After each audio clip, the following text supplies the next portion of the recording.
Un travail de forçat sous la canicule. Voilà comment France Info décrit un type qui repasse du linge dans la rue.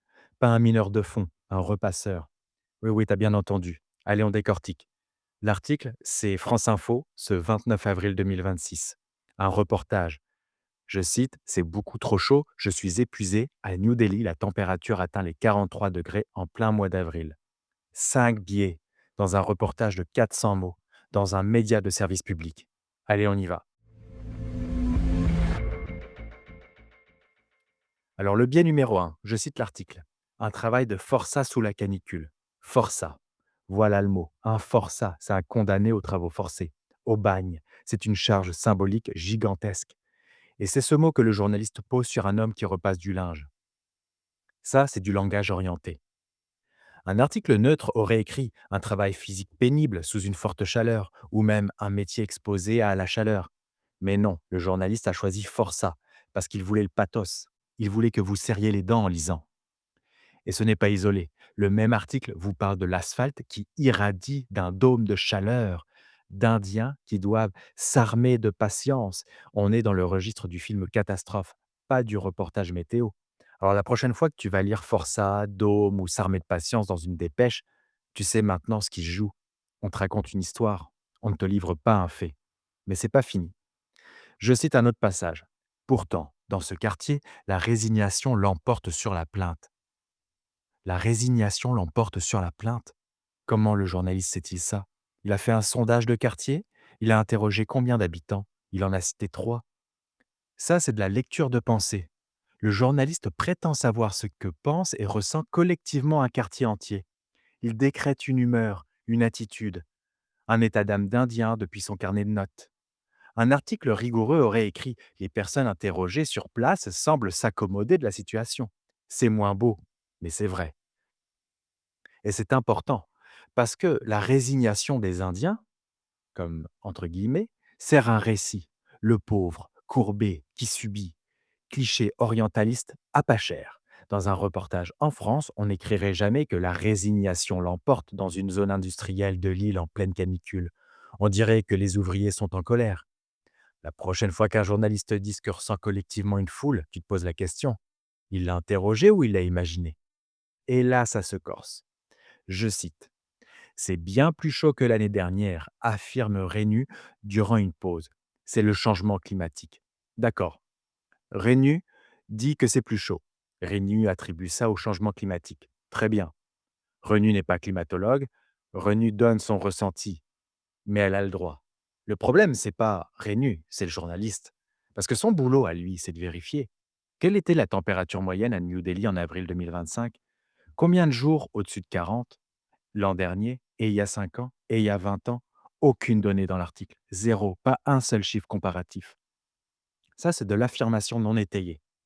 Un article rigoureux aurait écrit quoi? Bah, il aurait écrit par exemple: selon l'Indian Meteorological Department, le mois d'avril 2026 dépasse la moyenne de 91 à 2020 de tant de degrés. Là, on sait. Là, on peut juger. Mais au lieu de ça, on a le ressenti d'une dame en posté, repris comme une vérité climatique. C'est touchant. Ce n'est pas du journalisme. Mais attendez, on n'a même pas regardé qui parle dans cet article. Alors on va regarder et on va compter les sources. Siddharth, un agent immobilier, Retan, repasseur, et Renu, en pause. 3 témoins, 3 citoyens lambda. Est-ce qu'il y a des experts? D'habitude, France Info adore les experts. Les climatologues qui pourraient situer l'événement dans une tendance, des médecins qui voient les coups de chaleur arriver aux urgences, ou des épidémiologistes qui ont chiffré la mortalité. L'Inde a perdu officiellement plus de 200 personnes pendant la canicule de 2024. Les urbanistes qui parlent du lot de chaleur urbain à New Delhi.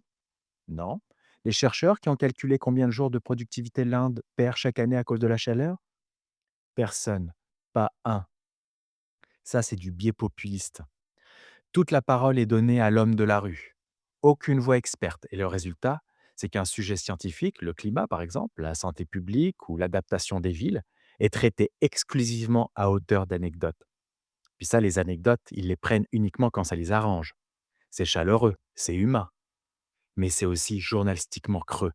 La prochaine fois qu'il y a un article sur un sujet technique qui contient uniquement des témoignages, La prochaine fois qu'un article sur un sujet technique ne contient que des témoignages, demande-toi qui n'a pas été interrogé. C'est souvent là que se cache l'information. Et là, le bouquet final. Cet article s'intitule «À New Delhi, la température atteint les 43 degrés en plein mois d'avril». Alors, je répète, en plein mois d'avril. L'expression suggère que c'est anormal, inattendu. Le climat qui dérape sous tes yeux. Mais voici les chiffres que l'article ne te donne pas. À New Delhi, la température maximale en avril dépasse régulièrement 40 degrés. C'est documenté justement par l'Indian Meteorological Department depuis des décennies. Le record absolu pour le mois d'avril, c'était 43,5 degrés et ça a été atteint en 2009. Donc 43 degrés en avril 2026, c'est pas un événement inédit. C'est très chaud, ouais, c'est sûr. C'est dans la fourchette haute, mais c'est une saison pré-mousson normale. Le vrai pic du climat indien, c'est mai-juin, où les 45 à 50 degrés deviennent fréquents. En 2024, plusieurs stations de Delhi ont touché les 50 degrés. Ça, c'est une anomalie. Mais l'article ne te dit rien de ça. Ça, c'est le biais par omission. Et ce biais-là, il est plus grave que les autres pour une raison précise. L'article te parle du climat sans un seul chiffre comparatif. Il suggère c'est anormal sans te donner les outils pour vérifier. Il laisse le verdict, c'est le changement climatique, à une dame en pause, pas à un climatologue. Le pire, on peut être totalement d'accord avec la conclusion. Oui, le changement climatique aggrave les vagues de chaleur indiennes. D'accord, c'est documenté. Les nuits qui ne se rafraîchissent plus, la durée des canicules qui s'allonge, les minima qui battent des records, tout ça, c'est réel. Mais un journalisme qui valide une thèse vraie avec une méthode pourrie, c'est un journaliste qui prépare le prochain article qui validera une thèse fausse avec exactement la même méthode. Le problème de cet article, ce n'est pas son verdict, c'est qu'il n'en a pas tiré un, il l'a laissé tirer par Rénu. Alors, je récapitule. Dans ce reportage de France Info, on a trouvé 5 biais. Du langage orienté, avec forçat, dôme, irradie, de la lecture de pensée, la résignation l'emporte, des affirmations non étayées, plus chaud que l'an dernier, sans aucune donnée, un beau biais populiste, zéro expert, trois témoins et le coup de grâce à un biais par omission sur les données climatiques, un reportage sur la canicule sans une seule donnée, trois témoignages au lieu d'un climatologue et le changement climatique attribué à une dame en posté. France Info, c'est la radio publique. Service public d'information. Ce qu'on lit là, c'est pas de l'information, c'est de la carte postale habillée en alerte climat. La différence entre toi et les autres lecteurs maintenant, c'est que toi, tu sais ce que tu cherches. On s'est bien fait biaiser aujourd'hui par France Info. L'article analysé est dans la source.